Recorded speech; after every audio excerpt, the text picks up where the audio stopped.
24 मधून 3 गेले -21 मोठ्या संख्येचा चिन्ह हे भेटले dx ची व्हॅल्यू. आता dy इज इक्वल टू काय आहे a1 a2 c1 c2 असा फॉर्म्युला आहे. मग बरोबर चिन्ह डिटर्मिनंट मध्ये लिहून घेऊयात. a1 ची व्हॅल्यू किती बघा 1, एक सोबत कोणती संख्या नाही म्हणजे की 1, आणि a2 किती आहे 2, c1 किती घेतलंय -1 आणि c2 किती 12. दोघांचा क्रॉस मल्टिप्लिकेशन पहिलं 1 आणि 12, 12 1 जा 12. म्हणजे आता हे अंडरस्टँडिंग साठी करून दाखवलं. याच्यासारखं आता डायरेक्ट करू. 12 1 12 मायनस मायनस मायनस या ठिकाणी प्लस होईल बरं का, म्हणजे नाहीतर ठीक आहे 1 multiple bye 12 minus 2 multiple bye -1. ठीक आहे, म्हणजे की असा आणि असा क्रॉस मल्टिप्लिकेशन केलेलं आहे.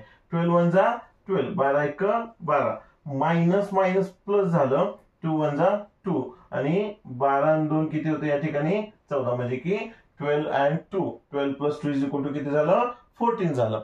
आता आपल्याला काय बाय युजिंग क्रॅमर रूल काय करावं लागेल, x is equal to dx upon d. मग x ची व्हॅल्यू काढायचे.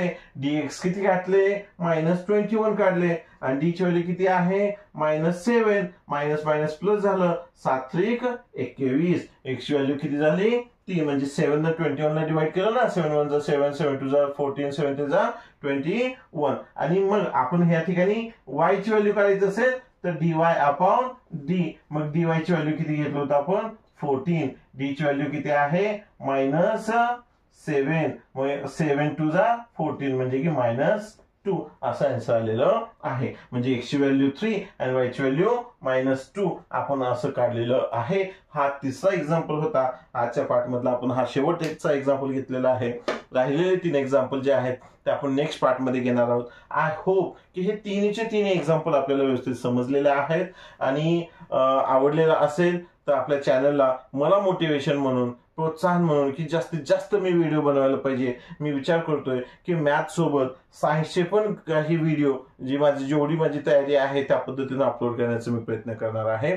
ठीक आहे, तर मला प्रोत्साहन म्हणून, मला मोटिवेशन म्हणून कृपया आपल्या चॅनलला हायडी कोचिंग क्लासेसला लाईक करा आणि बेल आयकॉनवर क्लिक करा आणि आवडला असेल तर इतरांनाही शेअर करा आणि आपल्या चॅनलला सबस्क्राईब करायचं मात्र विसरू नका आणि इतरांनाही हेल्प करा, त्यांना शेअर करा की जेणेकरून त्यांनाही पाहायला भेटेल आणि 10वीचं वर्ष सोपं जाईल. ठीक आहे, आणि प्रॅक्टिस मात्र करत राहा. मी नेहमी म्हणत असतो मॅथ म्हणजे की practice, practice makes man perfect. तर आज आपण इथं थांबूयात. Thank you so much. जय हिंद, जय महाराष्ट्र. भेटूया आपण नेक्स्ट पार्टमध्ये.